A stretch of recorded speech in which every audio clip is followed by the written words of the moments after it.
Assalamualaikum warahmatullahi wabarakatuh. Om Swastiastu, Namo Buddhaya, salam kebajikan sahabat-sahabat dimanapun juga berada.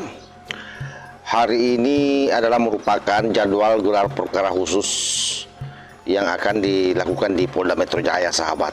Tapi ada informasi yang menarik. Kita baru tahu bahwa kenapa kemudian Dokter Tipa tidak datang dalam agenda ini. Itu ternyata keinginan untuk gelar perkara khusus ini itu dia tidak tahu. Termasuk responsi Nipar katanya juga tidak tahu. Bahaya ini. Jadi ini adalah desain daripada pengacaranya, yakni Kosinuding yang paling dominan dalam konteks ini. Termasuk saya kira Roy Panci, sahabat. Oleh karena itu Dokter Tipa seolah-olah, bukan lagi seolah-olah ya, menuding bahwa sesungguhnya siapa sih sebenarnya yang ingin cari panggung melalui gelar kasus ini atau gelar perkara khusus ini. Ya, sesungguhnya ini adalah merupakan hak konstitusional oleh prinsipil, dalam hal ini orang yang menjadi tersangka, tapi ternyata orang ini dia tidak tahu, sahabat. Dan saya yakin termasuk Egy Sujana, karena Egy Sujana juga tidak datang. Itu informasi yang kita dapat hari ini. Nah, dengan demikian semakin jelas bahwa di gerbong teroris ini, CS, benar-benar bukan isapan jempol belaka bahwa mereka pecah kongsi. Jadi memang ada yang ngotot untuk melakukan gelar perkara khusus dan ada yang tidak. Dan ini saya kira bisa dianalisa, sahabat. Kenapa Panci bersama dengan Kosinuding begitu bersemangat? Ya karena memang dia ingin kasus ini berlama-lama supaya berjalan terus ini informasinya. Ya mungkin itu adalah pesanan yang masuk yang tidak perlu Dokter Tipa tahu dengan responsi Nipar, supaya kasus ini semakin lama di situ tertunda. Karena memang targetnya sampai 2029 ini harus ada isu yang digoreng terus untuk Pak Jokowi. Tidak boleh tidak. Nah, untuk lebih jelasnya kita dengarkan dulu bagaimana pernyataan Dokter Tipa pada saat dia podcast dengan Bambang Wijayanto. Membutuhkan gelar perkara khusus ini klien atau prinsipal atau paralegal yang kepengen panggung nih. Jadi begitu, karena dari saya maupun dari Bang Risman nggak ada, kami tidak ada permintaan untuk gelar perkara khusus. Setelah kami baca, yang mengajukan permintaan gelar perkara khusus itu memang ada tim kuasa hukum. Oke, ya, tapi bukan tim kuasanya Dokter Tipa atau bukan? Bukan tim kuasa hukum saya, bukan pula tim kuasa hukumnya Risman Nipar. Itu sendiri melanggar prinsipal yang harusnya dilindungi. Ini yang membutuhkan gelar perkara khusus ini klien atau prinsipal atau paralegal yang kepengen panggung nih. Jadi begitu, karena jadi kan kami juga ini kami misalnya nih, saya tanya ke pemeriksa kan kemarin, saya diundang sebagai apa? Mereka bingung, celingukan kan, sebagai apa saya diundang gelar perkara khusus ini? Karena saya tidak mengajukan, bukan dari lawyer Dokter Tipa. Ya, sebagai tersangka dok lah, gimana sih perkara khusus sebagai tersangka? Artinya kan saya butuh mendatangkan ahli, ya kan? Saya butuh mendatangkan lawyer saya. Saya butuh mendatangkan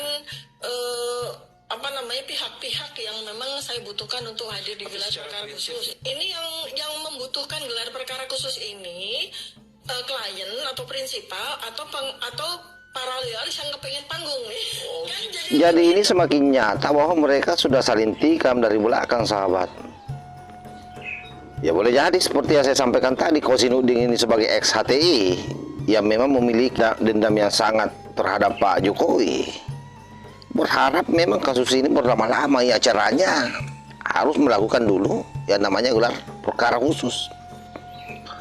Dan sekaligus ini menjadi panggungnya lagi, karena pasca ini sebentar kan dia akan konferensi pers lagi menyerang kepolisian Republik Indonesia.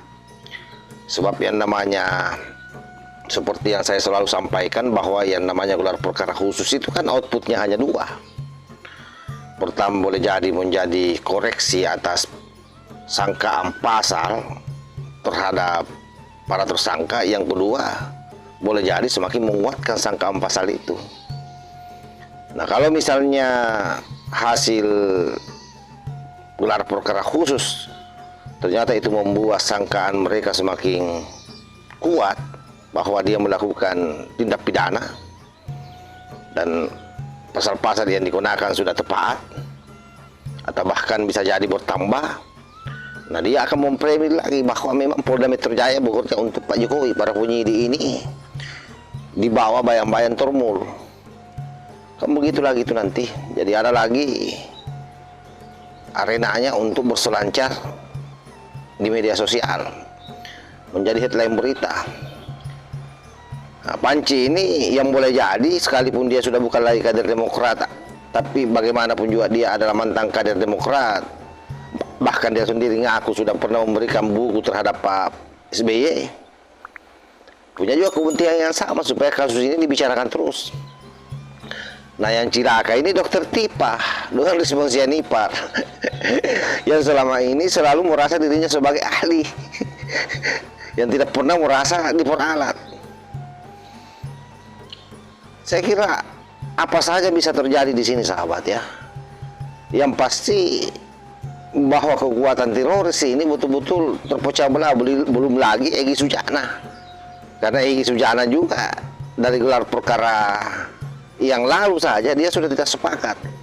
Karena sampai hari ini yang dia selalu merasa mempersoalkan itu bukan ijazah S1-nya Pak Jokowi, tapi ijazah SMA-nya sebagaimana yang pernah disoal oleh Bambang Tri. Tetapi apapun juga itu, oleh Faisal Asegaf sudah menegaskan bahwa ini bukan soal hukum, ini soal politik.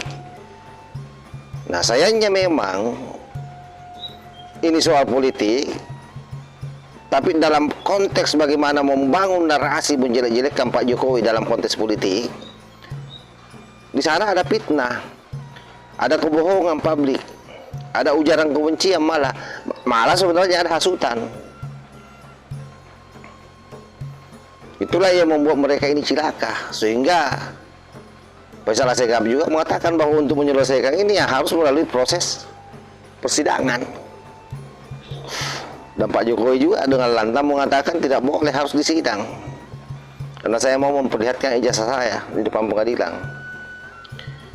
Jadi luar biasa memang mereka ini, sahabat. Betul-betul mereka pecah kongsi. Betul-betul mereka baku tikam dari dalam. Nah, kalau sudah seperti ini, kita sudah bisa membaca outputnya nanti nih. Mereka lambat laun akan saling menyerang dan masing-masing akan menyelamatkan kepalanya. Benar apa yang menjadi kata para pengamat bahwa nanti itu kalau mereka sudah di dalam penjara itu, maka dia akan berjuang sendiri-sendiri. Nah, yang kasihan ini Dokter Tipa dan Risma Sianipar ini, karena sepertinya sudah betul-betul tidak satu visi lagi dengan Panci bersama dengan Husainuddin CS. Satu mewakili partai, satu mewakili ormas HTI. Yang kedua orang ini kasihan merasa sampai hari ini sebagai akademisi, padahal dia diperalat. Dia tidak tahu dirinya ini. Saya kira demikian, sahabat ya. Mudah-mudahan ada manfaatnya. Wassalamualaikum warahmatullahi wabarakatuh.